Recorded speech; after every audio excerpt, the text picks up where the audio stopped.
Amada familia de Nuevo Amanecer, Trigo y Miel, estos son los anuncios que tenemos para ti. Recuerda que todos los lunes estamos estudiando el libro de Hechos. Conéctate por Zoom a las 8:30 de la noche.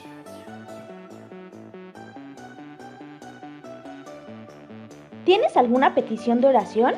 Es importante no olvidar que la Biblia nos dice que oremos todo el tiempo y que donde hay dos o más reunidos en su nombre, ahí está Él. Todos los jueves estamos reuniéndonos orando en familia. Te esperamos en punto de las 8:30 p.m. No te pierdas nuestros tiempos de Coffee and Love, un tiempo de café, plática y crecimiento espiritual, todos los viernes por el canal de Zoom a las 8:30 de la noche.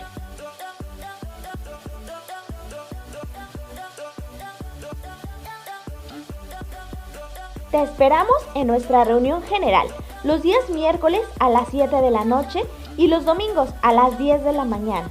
Para continuar con el protocolo de nueva normalidad, es de suma importancia que puedas reservar tu lugar. Y recuerda, estaremos transmitiendo en vivo en la página de Facebook de Nuevo Amanecer, Trigo y Miel.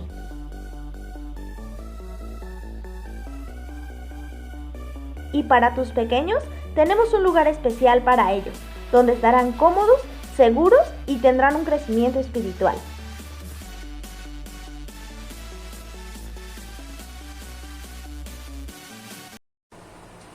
Hola amada familia, buenas noches, sean bienvenidos un miércoles más, espero que estés muy bien. Quiero mandarte un saludo enorme, sabemos que no estamos en el mismo escenario, pero el día de hoy queremos compartirte un tema importante. Acuérdate que estamos estudiando las 7 iglesias del Apocalipsis, ya pasamos por las primeras 2 y el día de hoy vamos a estudiar la tercera iglesia, que es la iglesia de Pérgamo. Quiero continuar después de este tiempo. En el Pérgamo quiero que entiendas un poquito más del relato, del contexto. Pérgamo más o menos es una ciudad que está situada a 70 kilómetros del norte de Esmirna, a unos 30 kilómetros más o menos del mar, y era una ciudad grande y próspera del siglo III después de Cristo. Pérgamo es una ciudad bastante amplia, una ciudad bastante bien remunerada, con mucho movimiento económico, pero quiero que entiendas un gran caso importante o grandes datos importantes de esta iglesia. Antes de empezar me gustaría hacer una pequeña oración, así que te invito que me acompañes cerrando tus ojos en este miércoles en la noche y dile: Señor, te damos las gracias porque eres bueno. Gracias, bendito Dios, por tu amor y misericordia. Padre, te pedimos que seas tú el que se mueva el día de hoy, que hables a nuestros corazones, que hables a nuestras vidas. Transfórmanos, renuévanos, restáuranos. Te pedimos que el día de hoy tú puedas revelar tu palabra en nuestro entendimiento, en nuestro corazón, que podamos aprender de ti, que podamos crecer en ti y que nos estés llevando a nuevos niveles. Anhelamos saber más de ti, anhelamos llenarnos más de ti. Queremos, Señor, seguir creciendo en tu palabra. Gracias, Padre, porque eres bueno. En el nombre de Jesús. Amén. Y como te decía, Pérgamo, entrando en el contexto de esta parte, su nombre se hizo famoso por la gran biblioteca que tenía. Pérgamo crece o se conoce mucho por una biblioteca enorme que tenía, aproximadamente unos 200,000 pergaminos, y podían compararse más o menos a la biblioteca que tenía el gran Alejandro, que los reyes de Pérgamo habían fundado allí mismo. Y más o menos quiero que entiendas esta parte. La ciudad de Pérgamo era también una ciudad que había empezado el origen de la industria del pergamino y vino a hacer el cambio entre el papiro para poder pasar precisamente al pergamino, ¿correcto? Eso es principalmente en la composición, en la escritura de libros. Entonces empieza la industria de esta parte, empieza esa industria y empieza a cambiar totalmente. De igual manera quiero que entiendas otro punto más. Se hizo notable por los monumentos religiosos que el templo tenía dedicado a Reus Soler.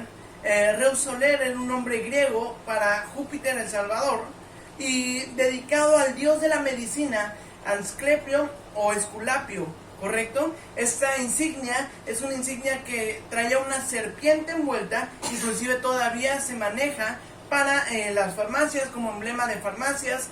Cuando tú vas y compras algo, ese emblema que tú ves enrollado en un tubo, ese es el emblema que ocupaban precisamente de esta parte. Ahora, ¿qué significa Pérgamo? hemos estudiado muchas veces y la mayoría de la gente te dice, es que Pérgamo significa por pergamino, pero realmente el nombre Pérgamo, su significado no es pergamino, o no viene esa ciudad por la cantidad de pergaminos que tenía o por la industria que había movido, sino realmente Pérgamo viene, se divide en dos palabras, que es per y gamos, y la palabra gamos, en pocas palabras, significa matrimonio, y la palabra per empieza en mixto. Entonces, para entenderlo así, Pérgamo, el significado correcto, el significado realmente lo que se refiere a esa palabra es matrimonios mixtos, ¿correcto? Quiero que me acompañes a Apocalipsis 2, del 12 al 17, porque vamos a hacer un pozo profundo en esta parte. Vamos a entender grandes puntos precisamente que hemos estado viendo, y acuérdate que siempre es importante poder entender el contexto, poder entender lo que está hablando, que las iglesias precisamente son 7 ciudades, pero de igual manera estas ciudades muchas veces representan características nuestras, cosas que estamos viviendo, características de personas, y podemos entender grandes cosas, porque a veces pensamos y vemos como decir, no, es que eso ya pasó, o eso fue antiguo, o eso todavía no va a pasar. Pero quiero que entiendas que hoy en día tú puedes entender cada cosa con tu vida y compararla y decir, ¿sabes qué? Esto es lo que estoy pasando, esto es lo que me está pasando, esto es lo que me puede pasar, o esto es lo que me había pasado, pero Dios me rescató, por ejemplo. Apocalipsis 2, del 12 al 17, lo voy a leer en la Reina Valera, y dice, y escribe el ángel de la iglesia en Pérgamo, el que tiene la espada aguda de 2 filos, dice esto, yo conozco tus obras y dónde moras, donde está el trono de Satanás. Empieza este versículo directo, empieza muy fuerte, dice el mismo ángel que tiene la espada aguda de 2 filos. Acuérdate que esta parte es muy representativa, porque de igual manera la Biblia habla que la Biblia es la palabra de Dios, es un arma de 2 filos, pero dice, esa espada aguda de 2 filos dice esto, yo conozco tus obras, es decir, yo sé lo que has hecho y dónde moras. Y, o sea, ¿dónde estás habitando? Y sigue diciendo, ¿dónde está el trono de Satanás? Les está diciendo a Pérgamo, hey, yo sé sus obras, yo sé dónde están habitando, y están habitando donde está el trono de Satanás. Y dice, pero retienes mi nombre y no has negado mi fe, ni aun en los días de Antipas, mi testigo fiel, fue muerto entre vosotros, donde mora Satanás. Pero tengo unas pocas cosas contra ti. Dice que tienes ahí a los que retienen la doctrina de Balaam, que enseñaban a Balac a poner tropiezo ante los hijos de Israel, a comer las cosas sacrificadas a los ídolos y a cometer fornicación. Y también tienes a los que retienen la doctrina de los Nicolaitas, la que yo aborrezco. Por tanto, arrepiéntete, pues si no vendré a ti pronto. Y sigue leyendo y dice, y pelearé contra ellos con la espada de mi boca. El que tiene oído que oigan en lo que el Espíritu dice a las iglesias. Al que venciere, daré a comer del maná escondido, y daré una piedrecita blanca, y de la piedrecita escrito un nombre nuevo, el cual ninguno conoce, sino aquel que lo recibe. Es increíble esta parte, es increíble lo que Dios le está hablando a Pérgamo, porque le está diciendo, Pérgamo, yo sé que tu fe ha sido probada, yo sé lo que has pasado, yo sé que retienes mi palabra, pero hay algo que tengo contra ti. Y quiero que el día de hoy podamos entender esta parte. Pérgamo era una ciudad, era una iglesia que estaba dedicada principalmente a la idolatría, más que al resto de toda Asia. Pérgamo realmente es aquella ciudad que tiene mayor idolatría, todavía más que Esmirna, todavía más que Éfeso. Pérgamo tiene una idolatría tremenda, y acuérdate que la idolatría es todo aquel ídolo, toda aquella cosa que pones mayor que Dios, eso se convierte en idolatría. Y el día de hoy quiero estudiar esa parte contigo, y quiero poder hacerte entender esto que nos va a llevar a más, y vamos a poder seguir creciendo. De igual manera, Pérgamo era algo curioso, porque les dice, yo conozco tus obras. ¿Y por qué conoces sus obras? Y que has retenido mi palabra. Porque en ese tiempo, en la ciudad, o bueno, en este tiempo que estábamos hablando de esta parte, Pérgamo, los cristianos eran forzados a ofrecer incienso a la idolatría. Precisamente, dice, quizás por esta razón, Cristo se refiere a Pérgamo como la que cede del trono de Satanás. Es muy fuerte esta parte. Acompáñame a Apocalipsis 2:12, del 12 al 13, para poder entender nuevamente. Dice: y escribe el ángel de la iglesia en Pérgamo, el que tiene la espada aguda de 2 filos, dice esto: yo conozco tus obras y donde moras, donde está el trono de Satanás. Y empieza diciéndole: ¿sabes qué, Pérgamo? Yo sé dónde estás habitando, yo sé lo que estás pasando, yo sé que estás siendo forzado a ofrecer esta parte. Y principalmente en el 12 tiene algo curioso. Dice: el que tiene la espada aguda de doble filo. Y Cristo se describe aquí en este título debido a los falsos maestros. Y esto es importante porque ellos amenazaban precisamente al pueblo. Ellos ocupaban esta parte, esta espada aguda, que sirve para pelear contra los filisteos y falsos maestros y enemigos de la iglesia. O sea, hacían pasar por 2 cosas y lo empezaban a trabajar ahí. De igual manera, hay algo curioso y vamos a empezar a entender toda esta parte, porque les dice: yo sé dónde moras, y enseguida de decirle yo sé dónde moras, dice: donde está el trono de Satanás. Nos está diciendo desde el inicio que Pérgamo era una ciudad particularmente llena de maldad, llena de cosas que no le agradan a Dios, llenas de anatemas, llena de cosas malditas, pero de igual manera, al grado de pensar y decir: ¿sabes qué? Es tan grave esta situación, no es tan grave lo que están viviendo, casi como si estuvieran viviendo en el mismo lugar donde Satanás está viviendo. Por eso le dice: donde Satanás tiene su trono. Y quiero seguir estudiando esta parte porque de igual manera, así como le dice esta parte, les dice prácticamente lo que ustedes ocupan es donde está el símbolo de Esculapio. Y acuérdate que este Esculapio, como te decía, precisamente su símbolo era una serpiente. La Biblia habla de la serpiente, y la serpiente principalmente pues hace referencia a Satanás. Ahora, no quiero decirte con esto que vayas a correr y que veas una serpiente y huyas y de repente dice en el restaurante Snake y ya no quieras ir. No, quiero que entiendas realmente a lo que está hablando y lo que está viviendo y lo que está pasando en ese tiempo. De igual manera, le tiene una palabra a Dios hacia Pérgamo, y le dice Dios hacia Pérgamo algo increíble. Y le dice, a pesar de todo esto, dice: donde vives, donde tienes tu trono, Satanás. Y le dice: pero guardas fielmente mi nombre. Es decir, Pérgamo está persistiendo en resistir, está manteniéndose firme, están manteniéndose fieles en contra de este culto, de esta abominación, de esta religiosidad, de esta idolatría. Pero de igual manera, para entenderlo así, ¿cuál era la diferencia? Ellos tenían la costumbre en ese tiempo, Pérgamo tenía una costumbre de estar diciendo todo el tiempo: César es el Señor. César es el Señor, César es el que manda, César es el mejor. Más o menos para entenderlo así es como cuando Daniel está pasando el proceso del exilio a Babilonia y lo empiezan a obligar a querer alabar al César, alabar al que está en el mando, y Daniel decide: ¿sabes qué? Yo sigo creyendo que Dios es mi Señor, que Jehová es el Señor. Pero ellos están persistiendo, ellos están aguantando. Los fieles de Pérgamo están fielmente diciendo: Cristo es el Señor. De igual manera, quiero entrar a grandes puntos, porque yo estaba estudiando esta parte y recordando un poquito de esto. Ellos han negado esta parte y les dice prácticamente: no has negado mi fe. Y su fe, estamos hablando de Cristo. Y Mateo, Lucas hablan de puntos importantes en esta parte. Acompáñame a Mateo 10, del 32 al 33, y dice Mateo 10, del 32 al 33, dice: a cualquiera pues que me confiese delante de los hombres, yo también le confesaré delante de mi Padre que está en los cielos.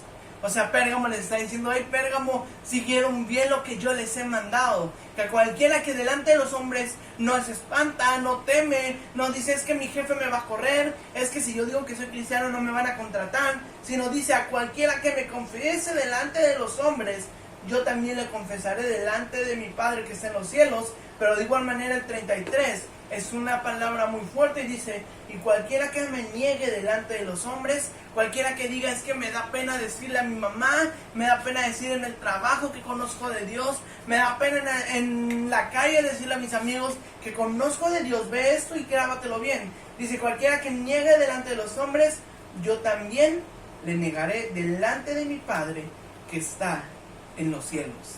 O sea, le está diciendo: Pérgamo, felicidades a los que han aguantado, felicidades a los que han perseverado, los que se mantienen firmes diciendo Cristo es el Señor, los que se mantienen firmes diciendo yo no creo en otra cosa, el César no es mi Dios es el Señor de los ejércitos. Y de igual manera Lucas 12:9 dice: mas el que me negare delante de los hombres será negado delante de los ángeles de Dios. Lo que Dios está hablando aquí, lo que Dios les está diciendo a Pérgamo es: estoy valorando y estoy entendiendo y estoy viendo, yo comprendo. Por eso dice: yo sé dónde moras, yo sé dónde vives.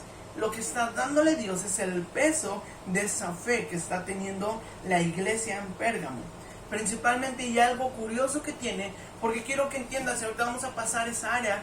Pérgamo, muchas personas tenían una fe de decir Jesús es el Señor,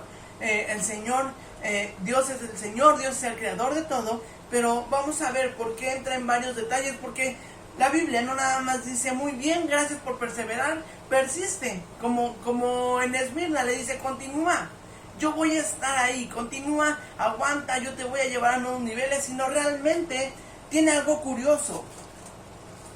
Dice: pero tengo algo contra ti.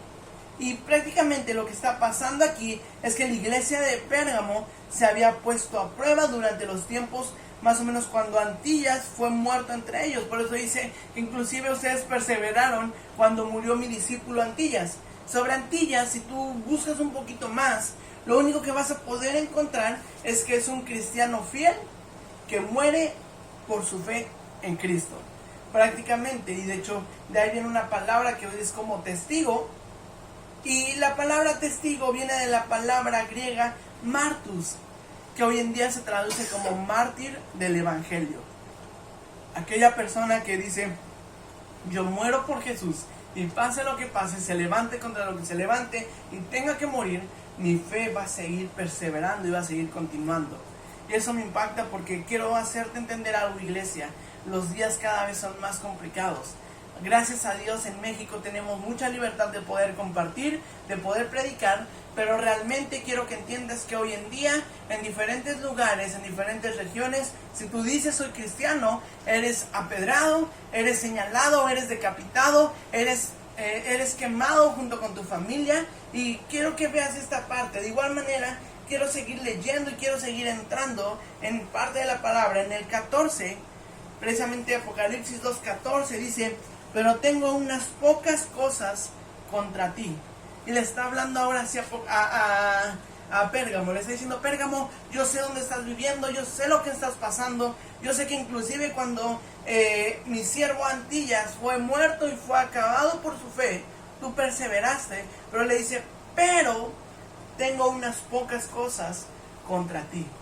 O sea, qué increíble lo que estás haciendo, pero hay algo ahí que tienes que seguir trabajando, pero hay algo ahí que tienes que entender y que tienes que madurar, porque después esas pequeñas cosas pueden terminarte desviando a ti mismo. Y dice que tienes ahí a los que retienen la doctrina de Balaam, que enseñaba a Balac a poner tropiezo ante los hijos de Israel, a comer las cosas sacrificadas a los ídolos y a cometer fornicación. Y vamos a empezar a entender esta parte, porque yo podía ver precisamente que hay grandes cosas, hay pozos profundos que podemos ver en este mismo versículo. Dice: pero tengo unas pocas cosas contra ti, que tienes ahí. Y la palabra tienes viene del griego ekeish, que sería eka de kilo, H-E-I-S, ekeish. Y dice, prácticamente el significado de tienes, o lo que significa esta palabra, es como diciendo más o menos que lo tienes en medio de ti como un tumor, ¿correcto? Es lo que está pasando y lo que les está diciendo, que están teniendo ahí más o menos como un tumor, como algo malo estás teniendo ahí y no te lo quieres quitar. Estaba escuchando a un teólogo que lo que decía es prácticamente como cuando tienes una piedra en el zapato y estás sintiendo el dolor y estás sintiendo el malestar y estás sintiendo que hay algo, pero aún así tú no quieres quitártelo. Por eso el significado que ocupa Dios prácticamente es entender que es como tener un tumor ahí, que lo están teniendo ahí. Y luego dice pero que ahí tienes a los que dice que tienes ahí, es decir, como un tumor ahí, a los que retienen la doctrina de Balaam. Y la palabra retener viene del griego kratein, ¿correcto? Retener viene del griego kratein y prácticamente significa agarrar, significa sujetar o retener o tener bien firme esa parte. Entonces les está diciendo, ¿sabes qué? Tienes en medio de ti como un tumor aquellos que retienen, aquellos que tienen bien firme la doctrina de Balaam. La doctrina de Balaam es algo muy curioso y tú lo puedes estudiar en Números 25 y en Números 31. Y principalmente quiero que veas algo.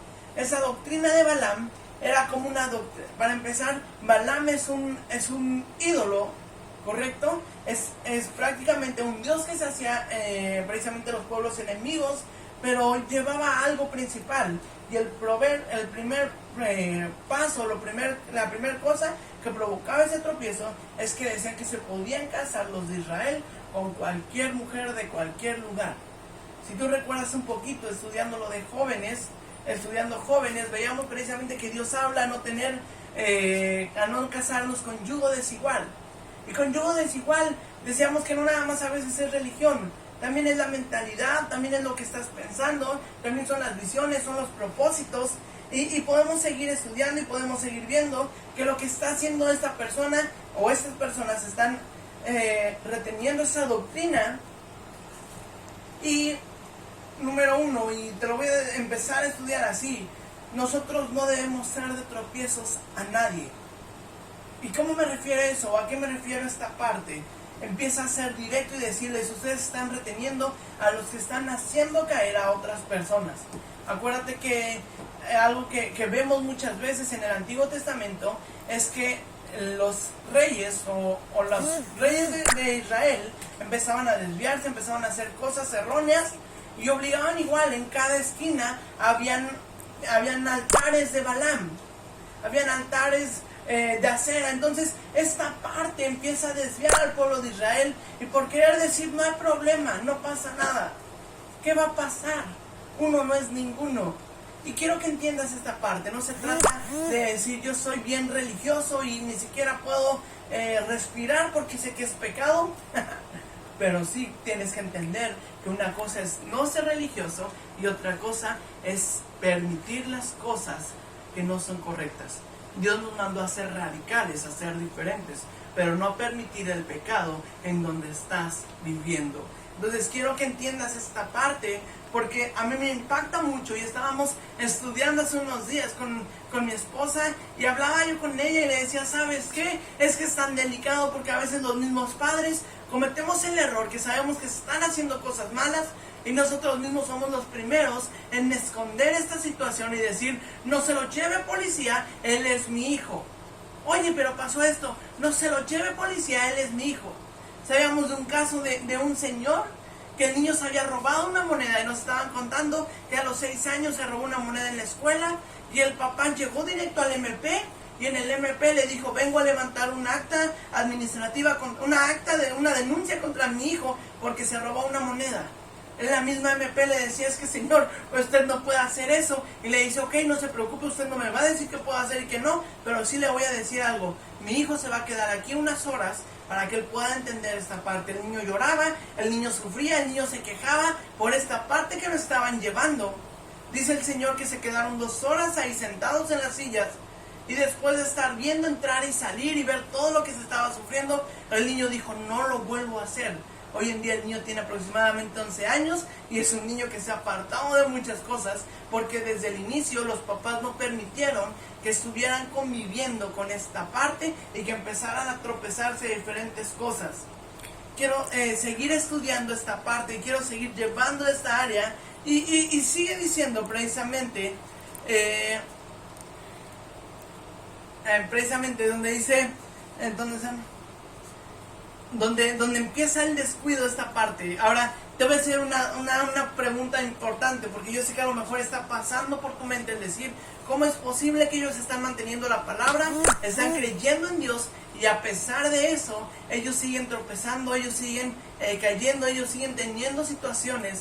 ¿Dónde empieza realmente esto de permitir que continúen ellos, los nicolaitas, los que Tiene la doctrina de Balaam.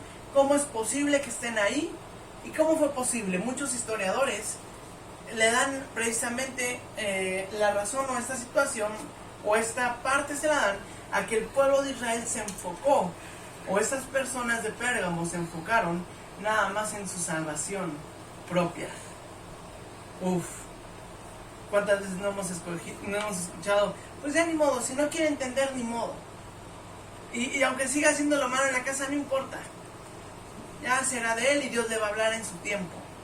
Esta persona, precisamente esta iglesia, esta ciudad, empieza a desviarse porque se le hace muy sencillo el decir, la salvación es personal y lo demás no me importa. ¿Te suena hoy en día a mucha gente? Lo personal es, la salvación es personal, pero lo demás no importa.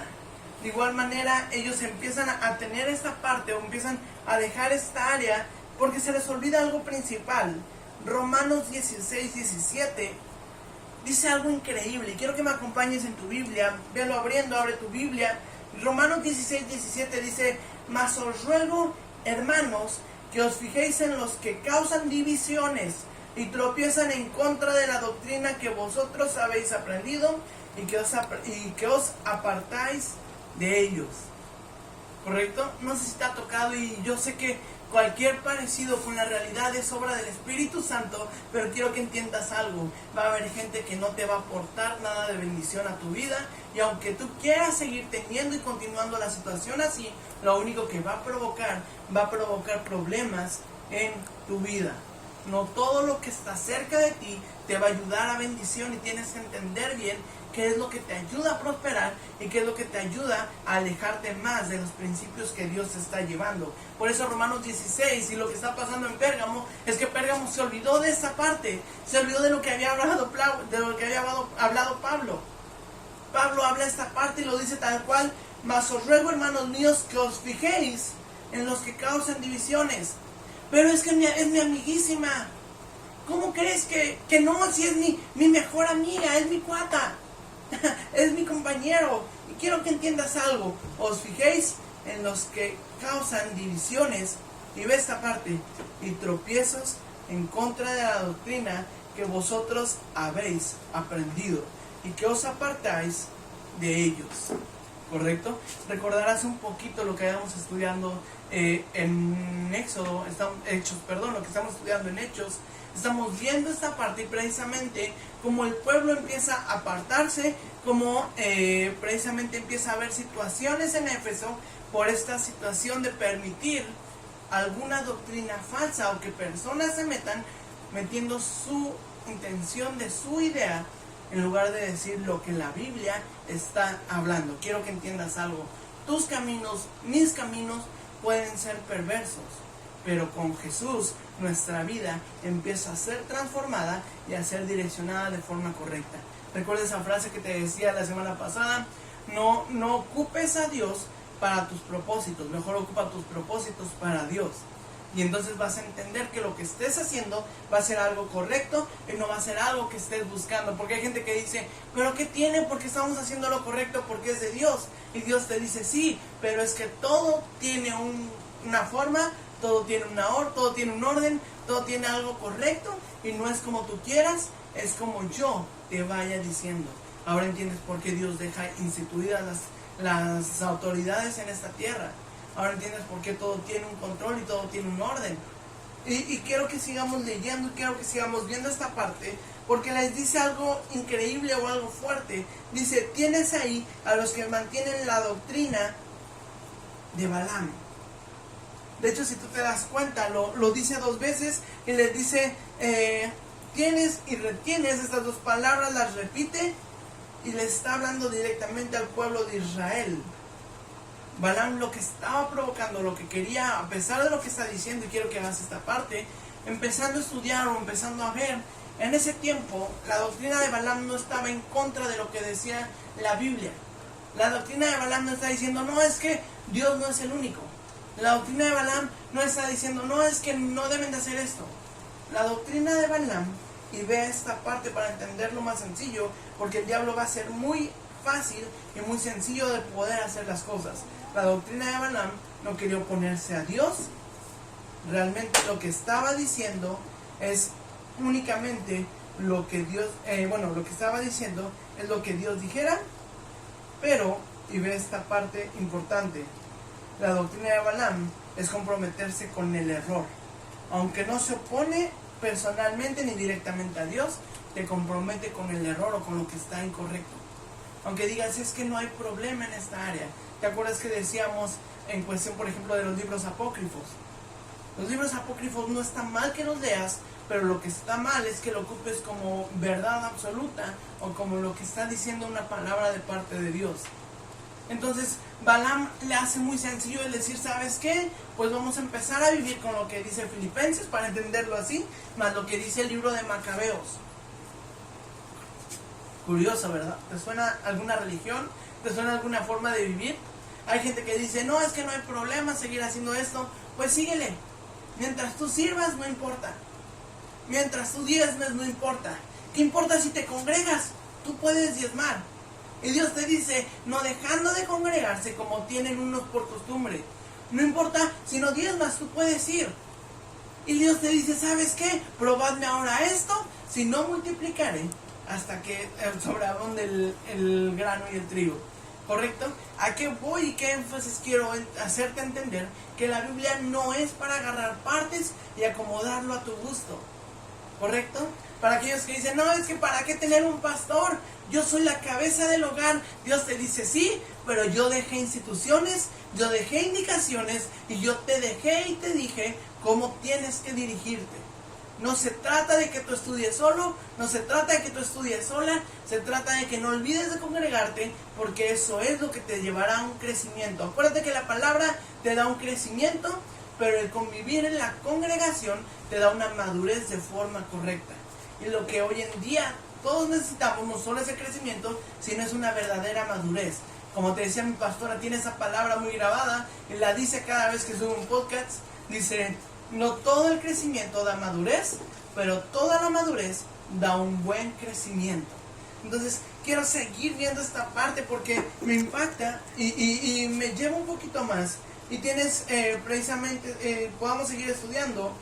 La doctrina de Balaam, como te decía, se refiere a los que no se comprometen de no comprometerse con el error, aunque no se oponen personalmente ni directamente a Dios. O sea, está diciendo esa parte. Ahora, en cuanto a los nicolaitas lo que podemos saber, o según los historiadores y los teólogos, lo que eran los nicolaitas, principalmente eran falsos maestros. Y hoy en día es bien fuerte, porque quiero que entiendas algo. Iglesia, hoy en día hay mucho falso maestro, hay mucha gente que está diciendo que es para la obra de Dios, que es lo de Dios, pero está acomodando todo a sus gustos. Tú puedes decir, sí, pero es que yo no estoy yendo con gente y les estoy diciendo que voy a compartir, pero a veces a la gente que tú le estás hablando vas a ser el único pastor que les vas a predicar. Te lo he dicho muchas veces, de mucha gente nosotros vamos a ser la única Biblia que van a leer, la única Biblia que van a conocer. Y si tú y yo estamos dando un falso testimonio, y si tú y yo no estamos viviendo lo que estamos hablando, lo único que vamos a provocar es provocar una falsa expectativa, no tuya, no mía, no de la congregación, una falsa expectativa de lo que es Dios. Quiero hacerte entender en esta hora, amada familia, lo importante y lo delicado que es convivir o evitar el convivir con el pecado. No te estoy diciendo con esto, aléjate de tus seres queridos. Ya no le hables a tu suegra porque no conoce de Dios. No, quiero hacerte entender que donde tú estés, tú tienes que perseverar compartiendo, diciéndoles lo que es de Dios. No estar permitiendo las cosas que no son correctas. Y sobre todo, que no se te haga sencillo ver las situaciones así. A mí me entristece tanto de repente ir a ciertos lugares y ver que la gente está como si nada, viendo como hay niños de 12, de 13 años, ya con una pareja, un niño con otro niño, y viéndolo normal y decir, sí, es que así nació, amada familia, Dios no nos hizo para decir, ay, sí es normal, wow, sí es normal que sigan pecando, no importa, sigan viviendo juntos, no pasa nada, es normal. No es correcto, iglesia, no es correcto que tú puedas familiarizarte con con el pecado, porque cuando tú empiezas a jugar con el pecado, cuando te das cuenta, muchas veces ya es muy tarde porque ya estás bien metido, como le pasó a Lot. ¿Qué le pasó a Lot? Tú recuerdas un poquito, te platico la historia, te la recuerdo. Abraham iba con Lot, empiezan a tener problemas los pastores y les dice, ¿sabes qué? ¿Qué te parece si tú te vas para allá y yo me voy para acá? O nos vamos para otros lados. Y sube Lot y dice, yo veo más bonito para acá. Y esto es una enseñanza porque quiero que entiendas que el pecado siempre va a ser agradable a la vista, siempre va a ser agradable al gusto, pero va a terminar con una destrucción en tu vida, en tu matrimonio, en tu familia, en las personas que te rodean. Y Lot dice, ¿sabes qué? Yo me voy para acá, para un lugar que se ve próspero, que es Sodoma y Gomorra. Y Lot, dice la Biblia que Lot no llegó directo a Sodoma y Gomorra, sino que poco a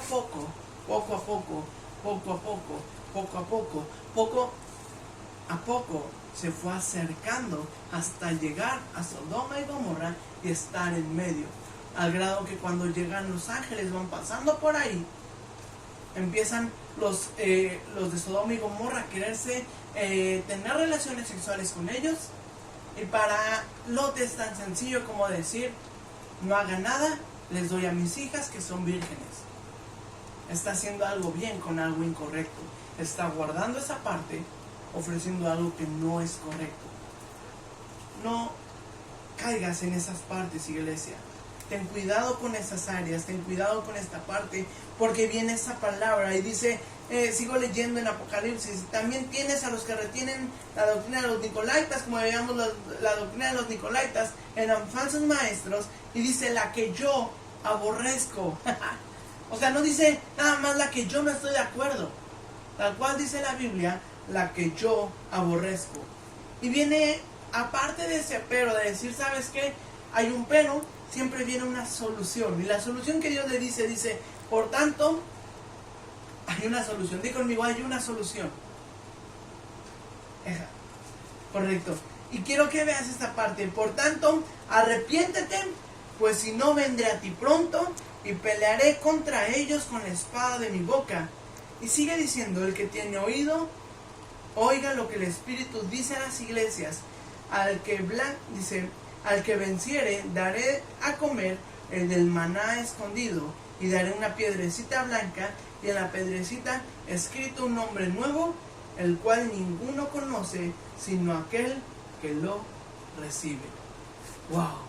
Increíble es esta parte, me encanta este estudio y quiero seguirte invitando a perseverar, a continuar, a tener cuidado con lo que estás haciendo, a tener cuidado de quien te está rodeando. Amada iglesia, espero que Dios te haya hablado el día de hoy. Recuerda, muy importante, este domingo te vemos porque es nuestro aniversario, y quiero terminar con una oración. Ahí donde estás, cierra tus ojos y dile, Señor, te damos las gracias porque eres bueno. Gracias, bendito Dios.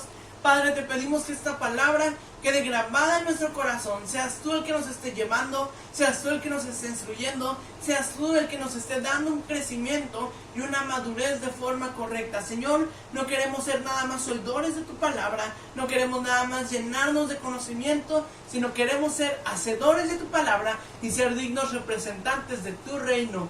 Gracias, Señor, porque eres bueno. Te adoramos, te exaltamos en el nombre de Jesús. Amén.